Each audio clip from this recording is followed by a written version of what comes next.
Welcome back. Nobel laureate Professor Wole Soyinka may have made good his threat to do away with his green card if Mr. Donald Trump emerged president-elect of the United States. Sources close to the eminent literary scholar told Channels Television that Professor Soyinka has confirmed throwing away his card and may announce it at a press conference in Nigeria on Monday. The celebrated playwright was quoted by the Daily Independent of UK to have said that he had thrown away the card that will be the green card in keeping with his promise prior to the announcement of the US presidential election results. Professor Soyinka, who had lived in the US for several years, teaching in some prestigious universities there, also said that he has relocated to Nigeria.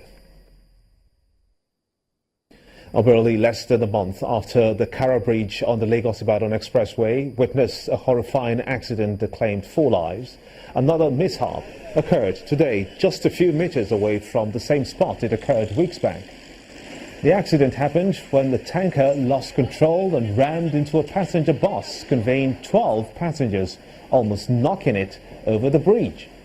The incident led to a traffic build-up, but the combined efforts of the police, the Federal Road Safety Commission, Lagos State Fire Service and the Ogun State Road Marshals brought it under control.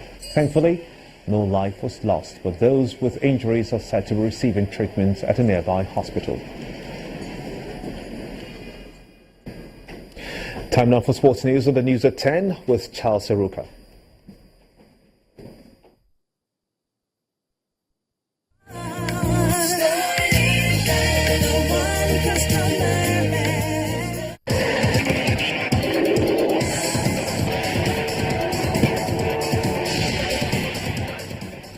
Welcome to Sports News. Super Eagles technical advisor Gernot Rohr says the players' hunger to be at the 2018 FIFA World Cup has been the reason behind their recent successes in the qualifying campaign. Rohr, who is disappointed that the team will be missing out at the Africa Cup of Nations in Gabon next year, confirmed the technical crew will get busy at the championship to assess African teams. He is pleased with the progress the team is making and believes qualifying for the World Cup will be good to keep the momentum going.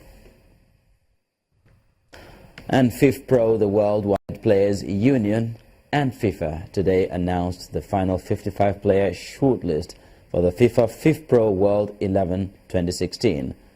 The FIFPro World 11 is decided by the players, for the players, and it involves votes from more than 25,000 professional footballers from over 75 different countries.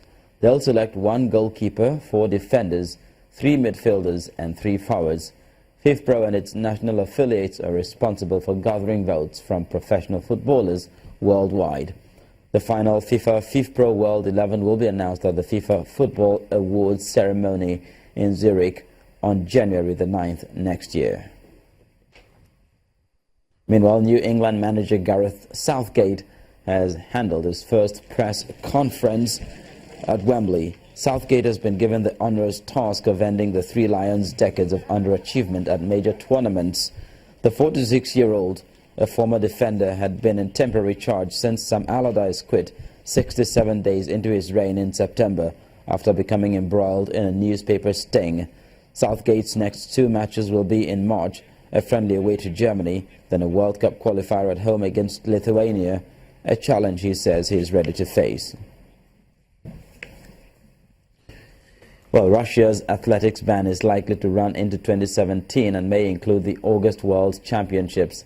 A task force monitoring the nation's anti-doping program today refused to put any dates on a roadmap for a return.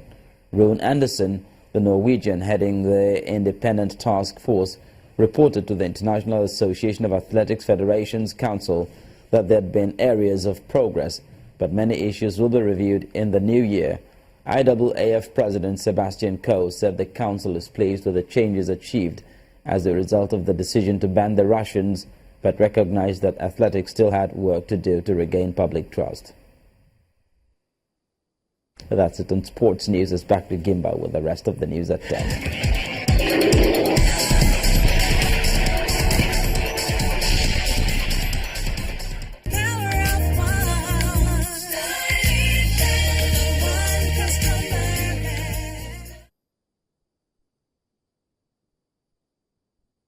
Colombian authorities say that evidence is growing that the plane carrying a Brazilian football team crashed because it ran out of fuel as it tried to land.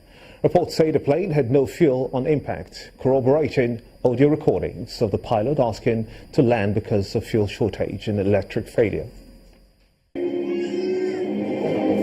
Chapecoense soccer team fans gather at the stadium to mark the moment their players should have kicked off in the final of the Copa Sudamericana. They never got to the venue in Colombia to meet their rivals. Most of the Brazilian team was wiped out when their plane crashed into a mountain. The fans at Wednesday's memorial were joined by Chapecoense's remaining players who didn't fly that day. Friends and relatives of the victims were also there to mark the event. A total of 71 people died when the chartered plane went down on Monday. 6 people survived, including 3 of the players. The pilot reported electrical problems and was preparing for an emergency landing when the crash happened. Reports now suggest it was also out of fuel. Al no encontrar combustible. One of the hypotheses that we're investigating and dealing with after not finding fuel at the impact zone in the planes, not in the supply lines, is that there was a blackout in the motors due to the lack of fuel. The motors are the electrical source. They produce the electrical source. Even though the plane had an APU, a backup generator, but without fuel, obviously the electrical source would have been completely lost. The BAE 146, made by BAE Systems plc, slammed into a mountainside next to La Union town outside Medellin. Besides the 3 players, a journalist and 2 crew members also survived. And the main news again, a federal government audit today revealed non-remittance of a mind-boggling 450 billion naira to the Federation accounts by 33 agencies, including the Central Bank of Nigeria and the Nigerian Communications Commission. This was made known by the Minister of Finance, Mrs. Kemi Adeosun, during a press conference in Abuja. Also today, a federal high court in Abuja denied bail to the self-acclaimed leader of the indigenous people of Biafra, Nnamdi Kanu, and 3 others. The trial judge insists their charges are serious and not entirely bailable. And that wraps it up on the news at 10 tonight. I want to thank you so much indeed for being a part of it. On behalf of everyone here, have a splendid night. Good night.